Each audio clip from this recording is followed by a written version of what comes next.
اقرأ باسم ربک الذی خلق صدق اللہ العظیم.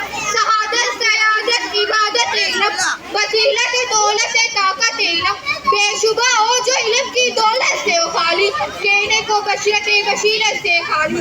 محترم ٹیچر اور میرے ہمنشین ساتھیوں، السلام علیکم ورحمۃ اللہ وبرکاتہ. علم ایک ایسا موضوع ہے اگر اس پہ بولنا شروع کیا جائے تو انتہا ممکن نہیں ہے. اگر لکھنے کا آغاز کیا جائے تو شاید کتابوں کی جلدوں کی جلدیں بڑھ جائیں.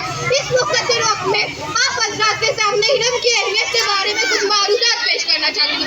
سامعین گرامی، علم کے معنی جاننے کے ہیں. علم اسلام کا بنیاد ہے. علم کے اسلام کا ستون قرار دیا گیا ہے.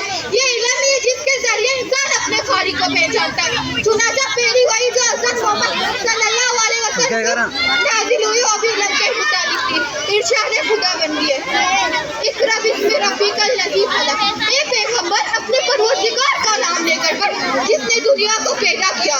سامعین گرامی، جس طرح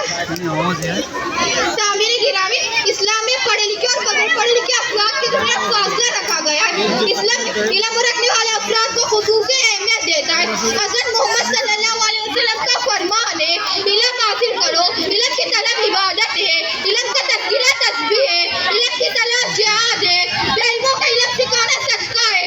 دنیا اور آخرت میں روشنی ہے. دشمنوں کے مقابلے میں ہتھیار ہے اور دوستوں میں زینت ہے.